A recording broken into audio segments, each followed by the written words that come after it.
it was like, man, you did this, right? We're here, and we're not going to look back. I mean, it's not like we couldn't go back into the workforce, but it was really like, we're all in.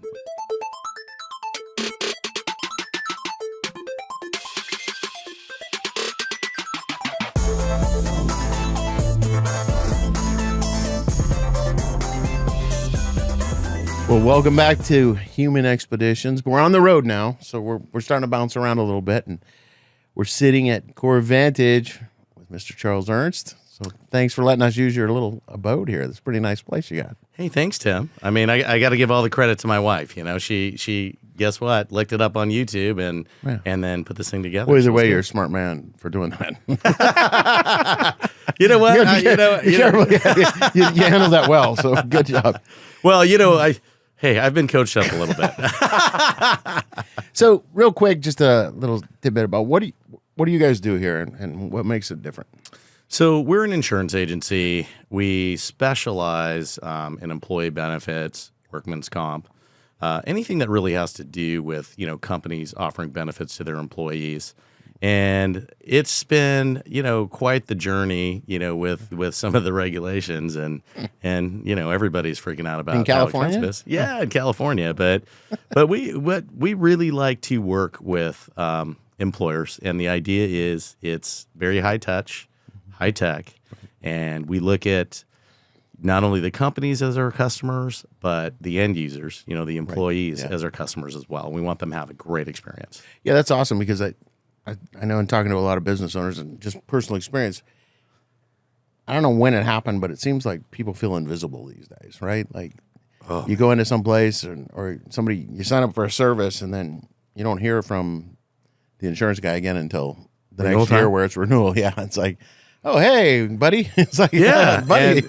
And it's like you're getting into that mindset of like, where I think it is getting a lot more like that because I feel like, I don't know, Tim, I think over time, the relational aspect, I don't know if people have just forgotten how important that is, to be relational and know that this is an ongoing thing, where it's not just a once a year, hey, here's your renewal.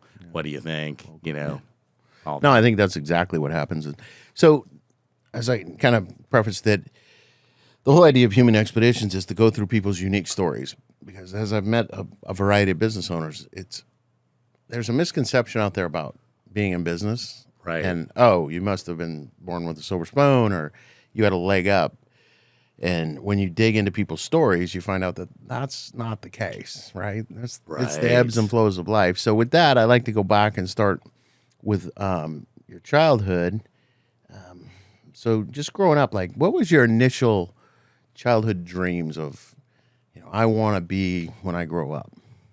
It's interesting you say that because I think for the longest time, you always go through those methodologies of, hey, I want to be a fireman, policeman, astronaut, right? I mean, I think those are kind of the normal three that young people, maybe a superhero, and some aspect of it. Take a cape, jump off something. Yeah, exactly. Break something. But as time went on, I think really in high school, growing up, I grew up overseas. My dad had met my mom in Korea. Okay. So they were married. I was born there. We moved to the States for a couple of years. But bounced around there? Or? Well, for just the initial part. And then we went back to the States and, she got her citizenship. And then we went to Saudi Arabia.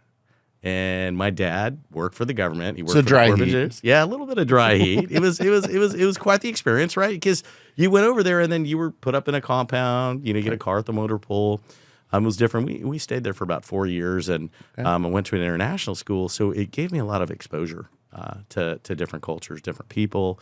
Because the Saudis would bring in people from all sorts of countries, to kind of help with the engineering. We met this family from Northern Ireland that owned a dairy, and their job was to create a functioning dairy in 10 years. Really? So it's like, it was great. And Dad was really good about not necessarily taking the trip back home to the States and just going to different countries. So, I mean, there was a time where I saw more countries than I did States, and that was a blessing because it gave me an understanding of that there's just different cultures and different ways that, people do things. And it's really interesting to see what we have here versus what other countries have. So you've actually seen it. And how old were you when this was happening? So this was from age, I'd say like 2.5, 3, all the way up to, I think, 11. And we did leave Saudi, and we were there for 4 years and then moved back to Korea, for a number of years as well. And then didn't actually move to the States until I was 11 years old, which was 6th grade. So I had all this exposure of just different culture. So it was a little bit of a shock to kind of move back in. So then when you came back here, where did you live at? We lived in Arizona. Okay. Yeah. So my dad continued his career, and there was a military base there. And so a little bit, that's almost a reverse culture shock though, right? Oh, it was, man. Because all these kids are like, what? Yes. Korea and places that I've maybe even never heard of. Right. Right. And when I moved to California after high school to start a job, actually start in the ag industry, there was people that are like, the farthest they made it was like, we were in Porterville, and they're like, yeah, maybe Visalia, maybe whatever. It wasn't really like a big thing. Yeah. And they're like, you're from where? Or like, where you been? I saw that on a map one time. Like, no, it's weird because I like to think about, people talk about their box they live in, right? Like, and I go back to when the days of the flat earth theory, and there's still some people emoting that. But it's weird to me that if you never leave 50 miles of your home, what do you care if the world's round? What do you care if, like, it might as well be flat if you're never going to go anywhere. So what's it matter, right? It's true. You are basically, what your environment is, right? So if you don't see the value in going out there and being further along, you're not gonna. I think people don't. That's why they don't leave, and that's why they just stay in the same spot. Comfort zone, right? Yep. Yeah. So what, from when you were a kid, what core values did you learn then that you still carry with you? One of the things that was interesting that I learned from my dad, and I talked about this right around Father's Day. I was thinking about how he was just always so disciplined and diligent about certain things. Mm-hmm. It was like church every Sunday. It was like, we have to make sure that if our family needs us, we got to be there. Mm-hmm. And it was really kind of this ingrained issue like that, this is important. And if it's important, you need to do it. Right. And I never really knew how that would correlate in the future, but it really does. I mean, because it really gives you a core value of understanding that, hey, if people need you or you need to be dependable, you can so do that's that. The military kind of disciplines. Stay structured, stay awesome. Yes.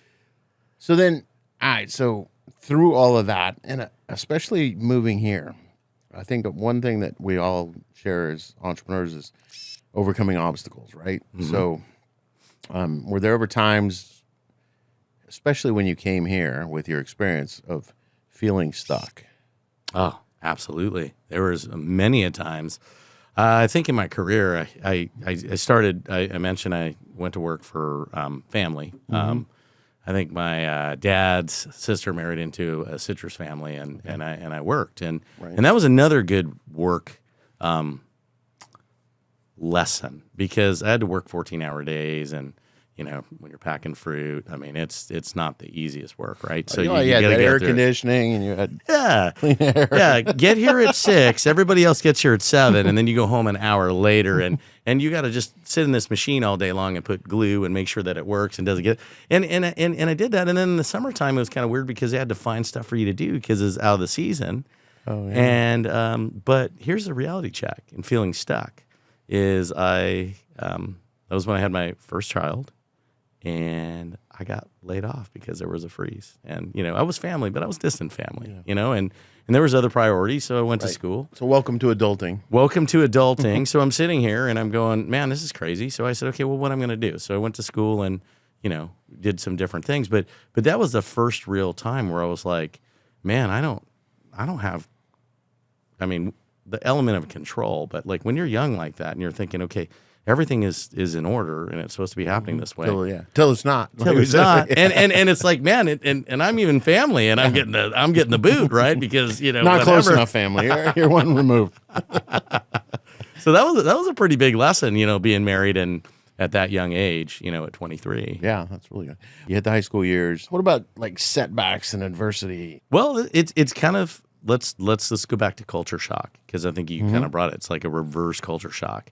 I think if we go back to those times, it was really, really difficult for me to kind of like, I don't want to say like fit in, but I kind of felt different, right? Because like my knowledge base and view of the world, just seeing so much more, was not necessarily everyone else's, right? So they were seeing things in this, and I was seeing things like that, and not one better, one worse. It was just we just saw things differently. Yeah, the different perspectives of the world, right? Yeah. So in high school and through that, from 11 when you came, what strategies did you come up with for dealing with that? How did you overcome adversity, setbacks, failures in those high school, junior high school years?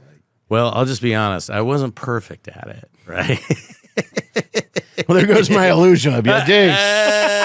Yeah, I wasn't perfect at it, but I think one of the things that I really learned was that I did have to find common ground. So if somebody didn't say, because that was probably the hardest thing at first to really understand, is like, you have to find common ground with people. Otherwise you're not going to be able to relate, and you're not going to have any friends, right? Because unless somebody has the exact same upbringing as you, right, they're not even going to understand. So find those commonalities with people not. Right. And be willing to move. So like, if you understand that, I understand very quickly that, if I had all these things, maybe it was better for me to, yes, share those things, but limited, but maybe take more time to listen and try to understand their culture, right? And what they grew up with, and become more adaptable to that. And when I found to do that, things went a lot smoother for me. Yeah. Yeah, I think to this day, I think the one thing in business is, and just in life, is curiosity, right? Yes. You could have gone in and said, you guys are stupid. Yeah. I've been around the world. I've seen all these things. You guys are a bunch of, hicks. And we like to categorize people, right? But instead be like, all right, I'm curious, which is what I heard you say. Like, tell me about like how you grew up, and let me understand a different perspective of the world. Right. Right. So yeah, I still carry that with me. Like, I think that's the missing pieces. Like, there's the fixed versus growth mindset. I'm more interested in how curious people are. Yes. Are they curious people that want to know, or are they the know-it-all that already has the answers? And right. Because I think those people are harder to talk to then.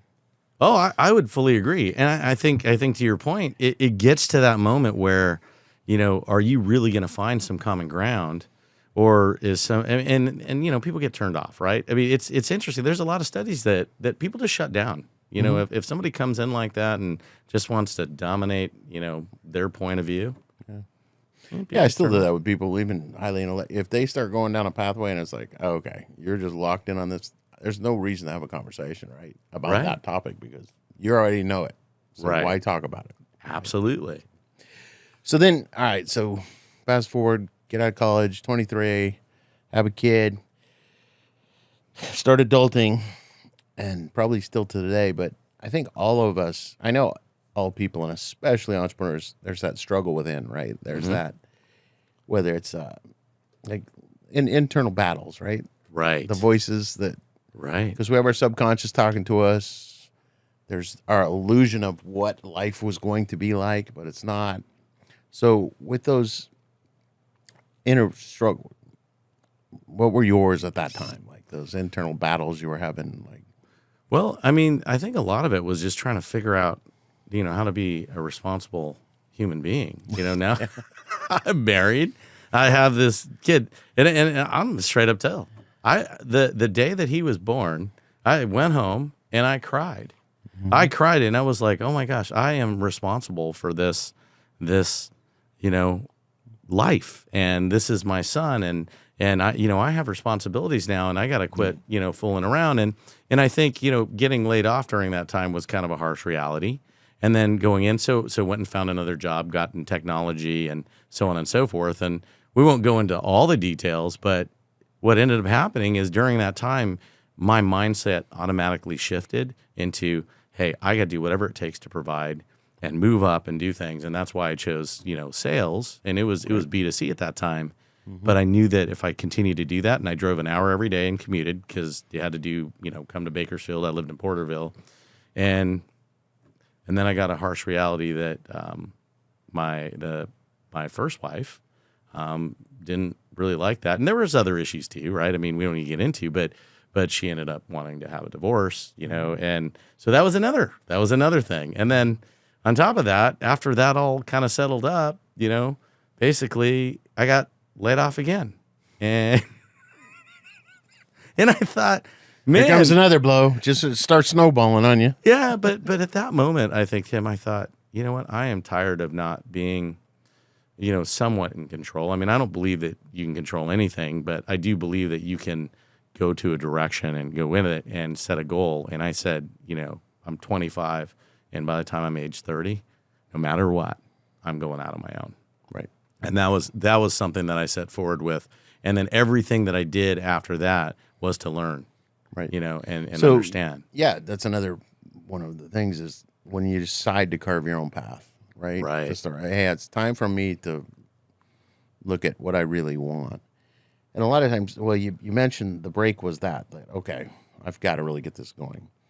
So when that happened, obviously self-doubt kicks in, like, oh, yeah. Can I actually do this? Oh, 100%. I think the reason why I did it, truthfully, was because I did set that goal, and I said no matter what. And it was something that it was like, but I would go back and forth because when I got to that 30th year, I was doing pretty well. At the place I was working with, I was making really good money at a buck of business, and a lot of people said, "What is the matter with you?" Right? Because it's not just the doubt that you have that you feel, but it's weird. I don't know if you just attract that kind of like response from people, but there's a lot of people that will tell you why you shouldn't do something. Now, whether it's their own stuff, whether it's your stuff, whether you're just actually putting it out there so people bring it back to you. I mean, that's something you have to really be careful with and really harness that. Yeah, well, when you look at the statistics, right, of the United States, only 9% of the United States is entrepreneurs. 9%. I didn't know that. So 91% are not wrap their brains around. And it's like the book Rich Dad, Poor Dad, right? Right. And I was raised with that, like, just get a job. And especially, my parents' age and probably your parents' age was like, no, get a job, especially one that has a good pension. Yeah. Because that was life. That was it. And this is safe. This is secure. This is guaranteed. Right. And my dad worked at a custom lead smelter. I worked there in the summers. And that must have been fun. Being on the working end of a shovel in full coveralls and hard hat and respirator was like, oh, hell no. I'm going back to college. I wasn't even sure I wanted to go to college till I worked that summer job. I was like, yeah, college is not bad. I can sit in a class. So, but I think that's the reaction. And it's weird how a lot of times it's your family because they're trying to protect you. Right. But not knowing they're putting obstacles in the way of, and those doubts in your heads. What was the actual turning point when you were like, hey, I'm going to open my own business? Well, it's interesting because I didn't do it right when I turned 30. I did it in the 30th year, right? And it was really that pivotal point. And at that time, this is interesting too, is that I met my wife, the love of my life, who I've been married to for 17 Dude, you're years. racking up the points today. Congratulations. I've had some really good coaching. You're keeping track of that, right? Feel that love bang, brother. But what was interesting was she too was like, man, this is a little bit kind of crazy, but we had a similar background. So I married my high school sweetheart. She married her high school sweetheart. Mm-hmm. Yes, I did have a kid, right? She did not, but after 2 years, both of them wanted out. So they both wanted divorces. So we had that level of, commonality. Mm-hmm. And the crazy thing about it is that we got to that point and I took that leap. And I remember the day I went into the guy that I work for, and he was like, he was shocked, and I tried to explain it. I mean, literally it was like, hey, I got to go. Like, I can't even finish this conversation with you and I got to go. And I'm like, well, I'll just be here when you get back. I know it's a lot to process. And he came back and he's like, well, just leave now. And I said, well, I've got some deals I want to clean up for you in 2 weeks. And I said, as a matter of fact, we can continue to work together because I'll represent your company too. I'll broker for you. And that was helpful. And then what ended up happening is that my wife came into the business too. And we were now going, she was doing all the internal calls, and I would go out and see people.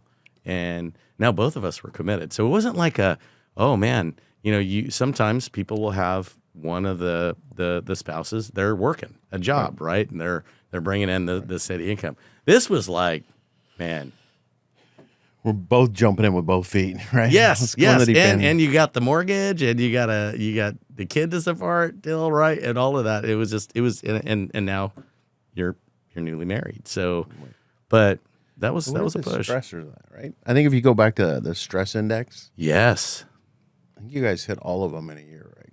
Like, let's get married, start a business. Yeah.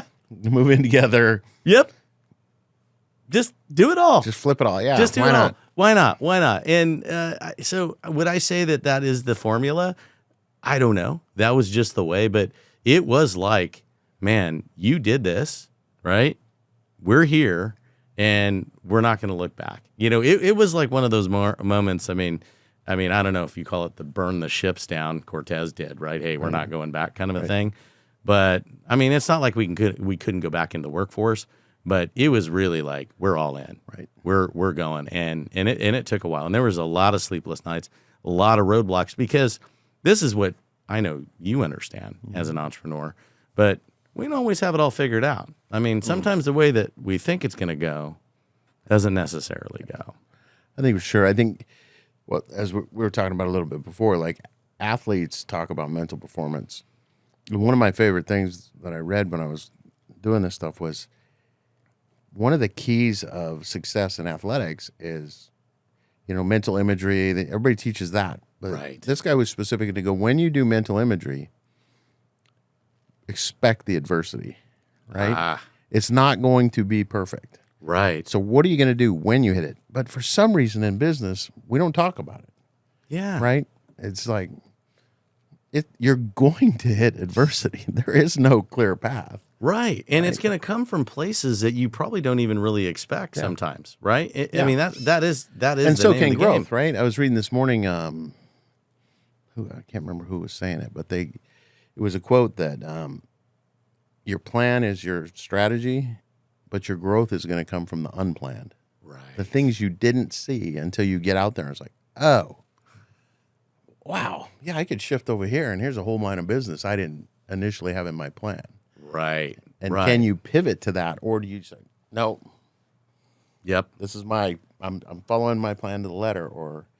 So I think it's that resilience and that flexibility of and that curiosity of keeping your eyes open of what else is out there.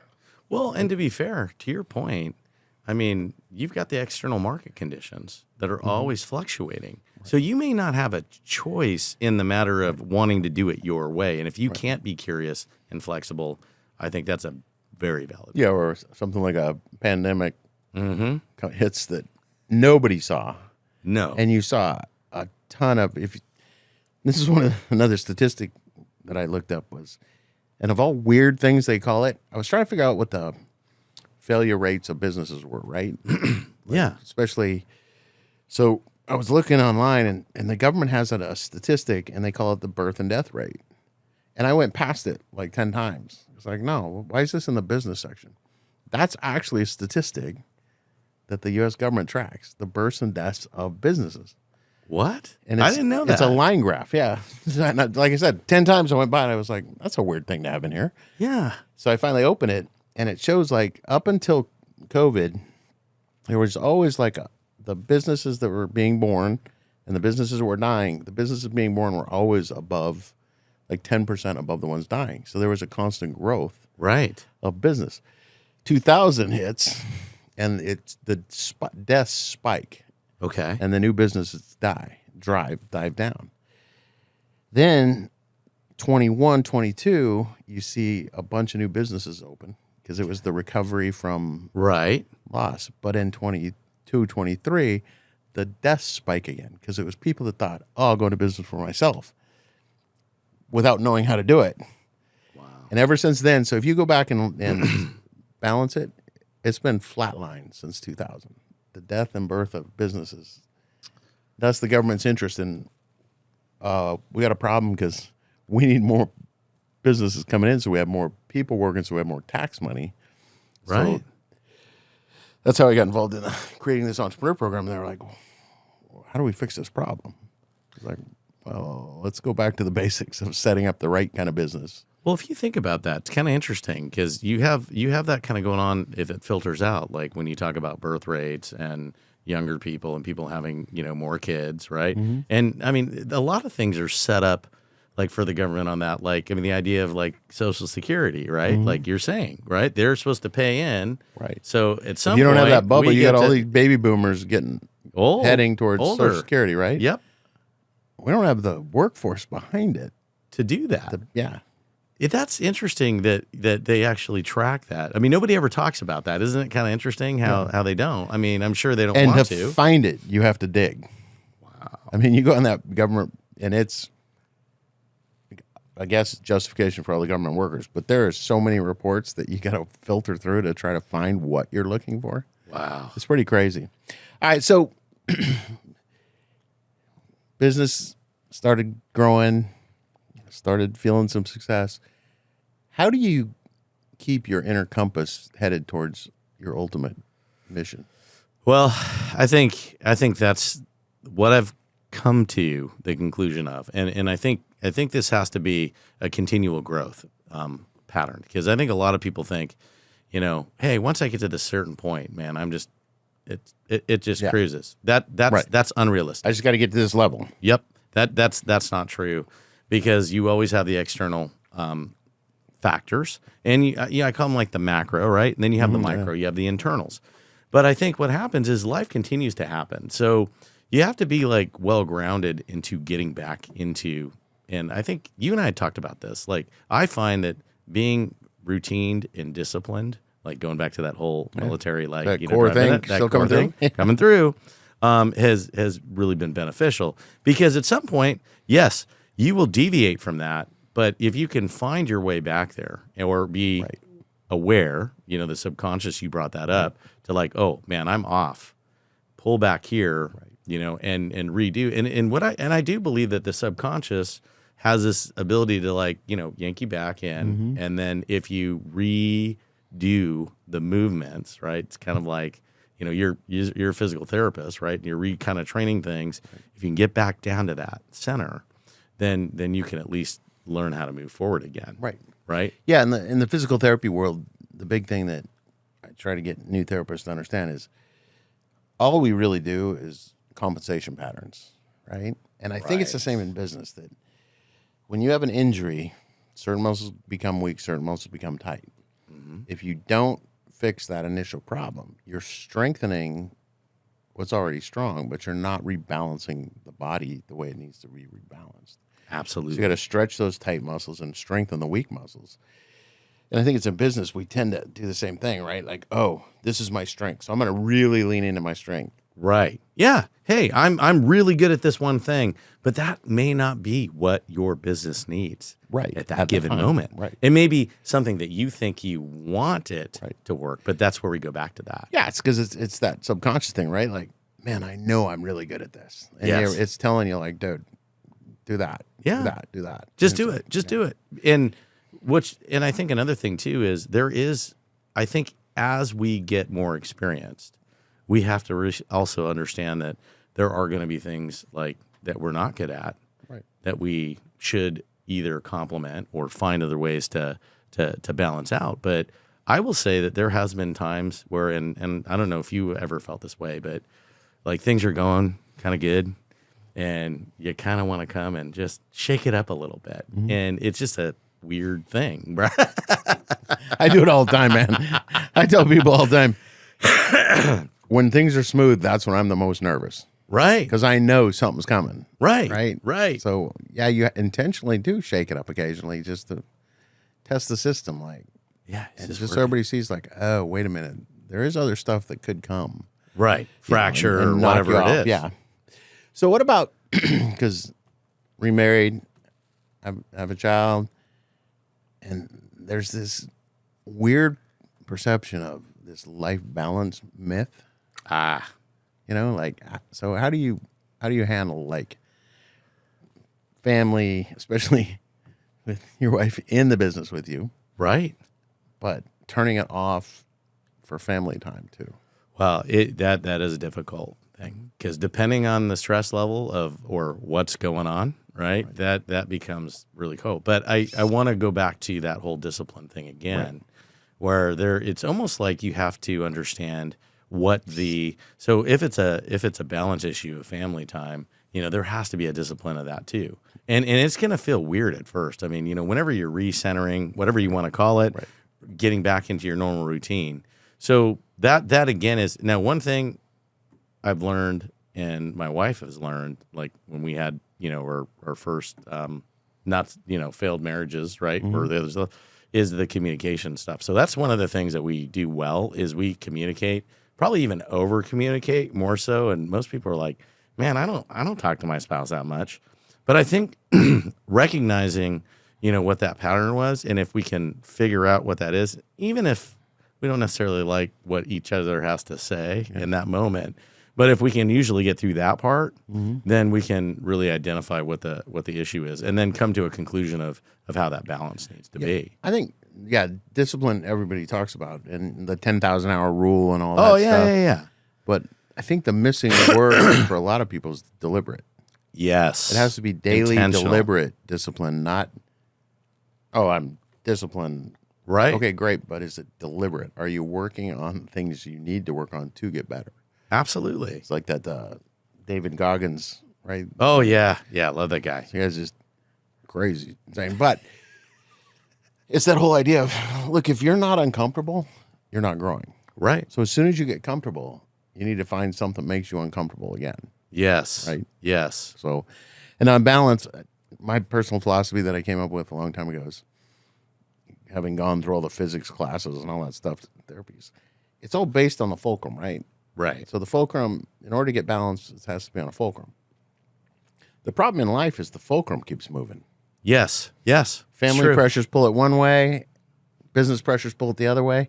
So if you're not paying attention to that, it's easy to let it shift where family issues override the business, or business issues, the family takes a back seat. But my personal philosophy is, if you can see that coming, and back to your communication thing, especially when you're working together, be like, all right, look, business going crazy. We might need to back off on some of the family stuff for now. Right. But we will get back to it as soon as we can balance this thing up. Absolutely. So we're same thing. Something tragic happens in your family. I need some more help at work to give me time to deal with this, but then we'll get back on task. Yep. No, that's true. I mean, we had it. I mean, I shared with you before another conversation. My dad has early onset Alzheimer's. That was totally unexpected. That was in 21. He lived in Arizona. We moved, and then we're basically taking care of 3 elderly people, and it was crazy. I was just having a conversation with my wife about this. Doing the communication thing. Going, I didn't realize how much this is. Yes, my dad lives in his own place. My aunt looks after him. Then we have my mother-in-law. She lives in her own place, but they're like fully dependent. Like, I mean, I'll give you an example. I was down with a client, and we need to get his prescriptions refilled, and he takes medication, right? Just like a lot of elderly people. And we got 3 or 4 days left, and the pharmacy's like, hey, I think you need to call, because he goes down to Cedars, and they have the prescriptions. And we hadn't been down there for a long time, okay, because he's been doing well, and that was a whole nother process of going there. And they're like, well, we haven't seen you for a while, and you're going to have to come here in order for us to approve this. So perfect. That's a short trip. I'm like, and he's got the head of the neurology department. So when is he going to be available? Yeah. Like once every 6 months. So it was really, really crazy to think about. So then I did that, and my wife got on, and we got our primary care. We've got our membership doctor, and luckily we were able to navigate this problem. But it was stressful, right? Because when he runs out of medication, it bothers him, right? It trips him out, and we've seen what happens if that happens. So I'm looking at it going, man, this is one of those moments where it's really, really shook up. And then there's a little bit of me that goes, well, this should be obvious to you. I mean, you're in the business. But I was like, well, why when you refilled the prescription last time, did you not just shoot a message out and say, hey, by the way, this is the last time I can refill we're this the last time we're without doing this seeing until we go see you, Right. and we need to make this happen, and then we could have dealt with it. But it was like literally a phone call. But technology hasn't kept up with that, right? There's, Right. We don't have better. You can't text me or email me or. No, they have their own app. I with, know, with but a messenger. That's what's just crazy though. It's like no. I called a doctor the other day, a dermatologist. Well, not the other day, months ago. I was like, hey, I need this, and they're like, oh, okay, can you come down and fill this form out? I was like, well, just email it to me and I'll send it back. Okay, but can you fax it to us? I was like, fax? Oh, shit. How do we Where the even hell's do a that? fax? Yeah, we need a fax machine. I gotta find one. I got to dig one out at a garage Luckily, sale. the and clinic's out, so I have to go to a clinic like, hey, could you fax this? I haven't faxed anything in years. I don't even know how to do it. So here, send this to this number. Oh, so my it's gosh. crazy. So with success, I think it's another thing that people trip up on is how has your definition of success changed? Because we talked about earlier, right? When you first get into business, it's like, if we could just pay the damn bills, Oh, yeah. if I could just replace my income, I'll be good. Oh, But yeah. how has it changed for you with the growth? It's I would have to say that, yes, you kind of go through these periods, and I think it's kind of an ebb and flow. And the reason why I have to describe it that way, because it really is. Like, you'll start moving targets up, right? Like, it might be revenue targets, or it might be, hey, this is the kind of wealth I want to build, or this is what I want to accomplish, and this is what I want to do. And it's interesting, but the one thing I would say at this point in time, it's time. Like, I think about time now as like a huge goal of being able to do the things, in a balanced way, right? And not have to feel so, intense. And it doesn't mean that I want to lose any of that drive, right? But it really kind of goes back. And this is one of the things about having a child from a previous marriage who is now 24 years old and then having an 8-year-old, right? I'm a different parent today to my 8-year-old than my 24-year-old, because when he was young, I mean, I was go all the time. So you gotta be careful on what you kind of look at. But you go through these phases. I mean, everybody does. But the goal is like, okay, well, what's this gonna look like? I mean, am I gonna have more time to stop and smell some of the roses, right? And make sure that you balance it out, because kids grow fast. Yeah, so I think that's part of the shift that you see, right, is you start to understand your relevance of the whole world, not just in the business world. Right. Your relevance of the impact you have on your kids, the lessons we teach our kids. Yes. And a lot of times it's not intentional, but they're watching all the time, right? All the time. So they're like, okay, how's he handle this? How's he handle that? Is he come home mad and stressed out? Well, that doesn't look like a fun life. If you see your mom and dad fighting all the time, it's like, man, is that what this looks like? Is that what marriage looks like? Because it doesn't look like a lot of fun. No, and that's something that I probably don't want to do, right? Because they're just like, hey, that's great. Yeah, okay. So how do you find fulfillment, and how do you measure success in life, not just in business? I think it really has to come down to, that's another thing. So my son's married, and he's got a child of his own, so we're grandparents, nice. right? Yeah. So It's a there's great thing. It is a great thing. You can spoil them and send them back. That's awesome. You don't have to deal with the repercussions after the fact. You want candy? Yeah. That's the perks of the job. Absolutely. I think it's really another thing when I talk about what my dad instilled in me when I learned was it was about being there for people. And I like to help people. And what it really kind of goes down to now is, man, yes, do I want to, continue the success and get to these milestone goals? But, I want to do it while I'm helping people, and I want to help others. That doesn't necessarily mean, customers that I definitely, benefit from. It could be friends or people that I come across. And those are the things that are important to me, because I think for me, I think that is more important than, hey, you know what, that guy was this and he had all these things, but, whatever. Yeah, and I think it shows through really quick, right? Like there's a law of reciprocity that if you do something, it'll come back. Right.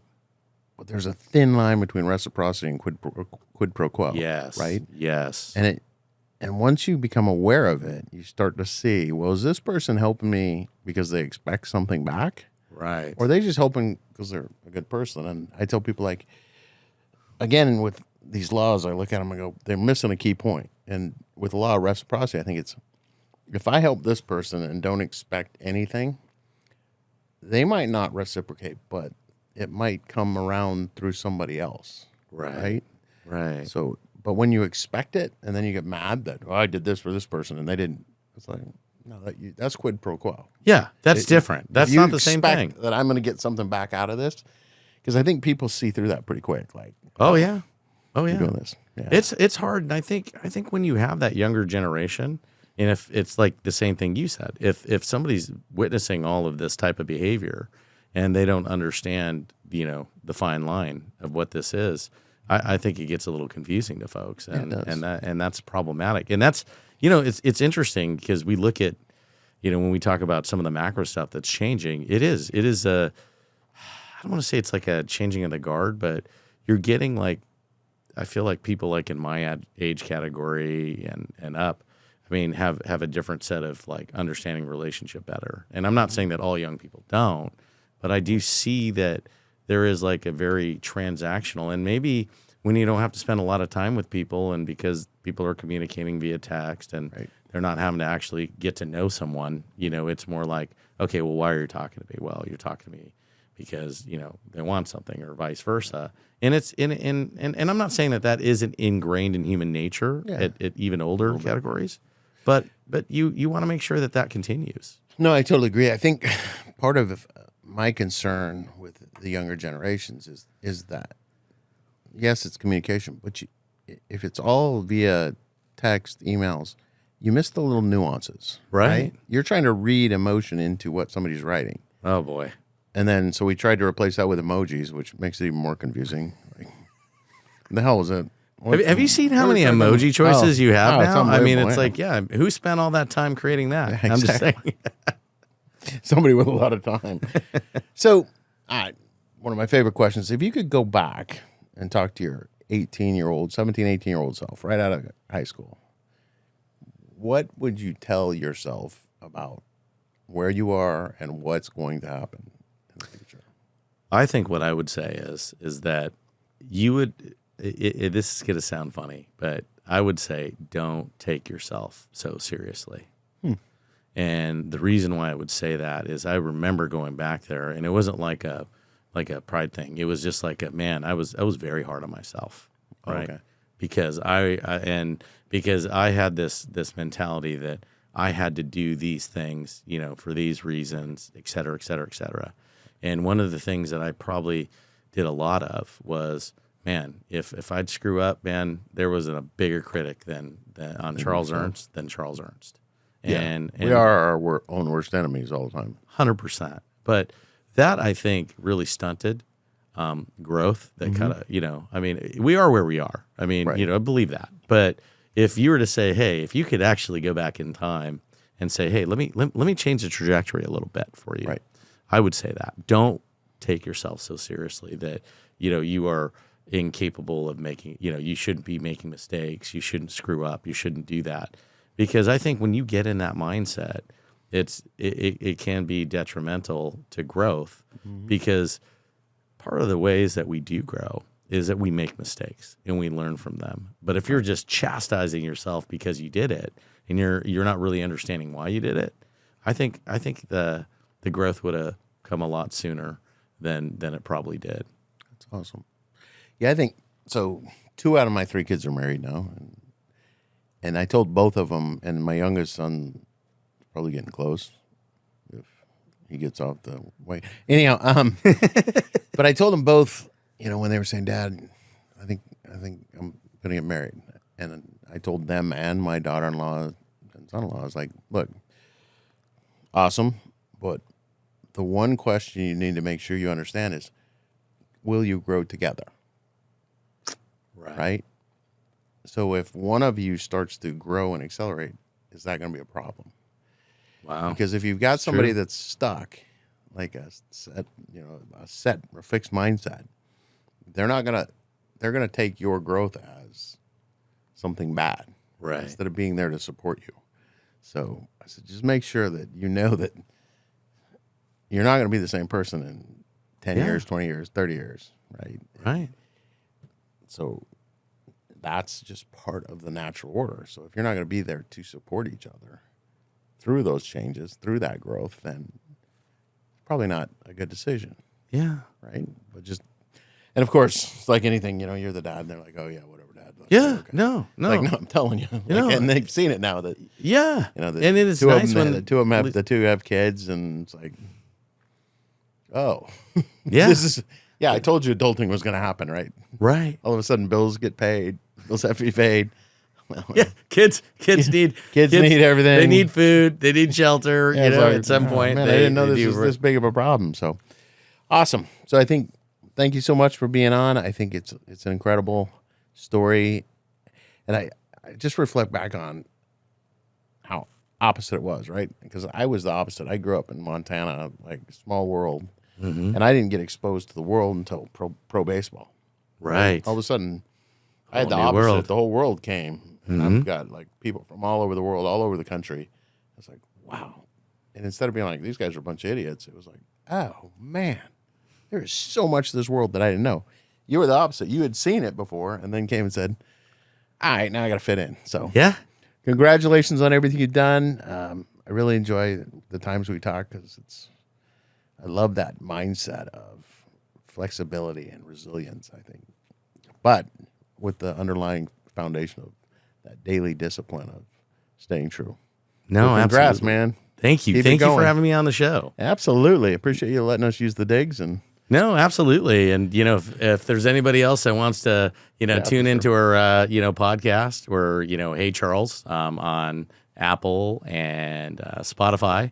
Hey Charles Biz on YouTube.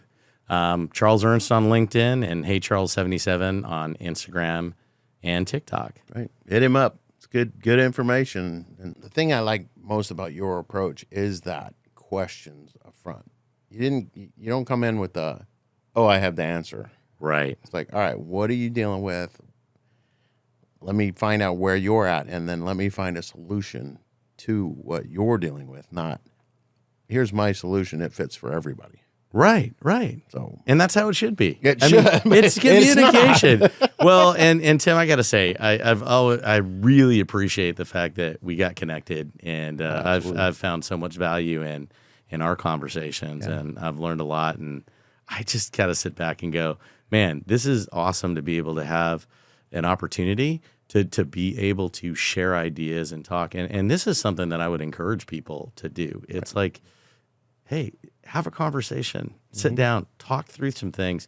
You never know what's going to come out of that conversation. yeah, I think it's one of the things of when you go into business, how lonely it gets, especially when you're the top people, right? Oh, man, it is. All of a sudden, you start talking go to family events and start talking about, oh, what are you up to? And you start talking, people look at you like, are you an alien? Like, what? Yeah, I have no idea what the hell you're talking are about. you speaking Greek or you're like, and then the best is when they start asking questions. You're like, oh my gosh, man, this is so hard. Like, it's like, so what do you want to talk about? Let's talk about you. And what are you up to? Oh, geez, here we go. All right. Well, awesome. That's Appreciate it. And we'll be talking soon. Absolutely. Look forward to it. Thanks Absolutely. again for having me on. Thank you.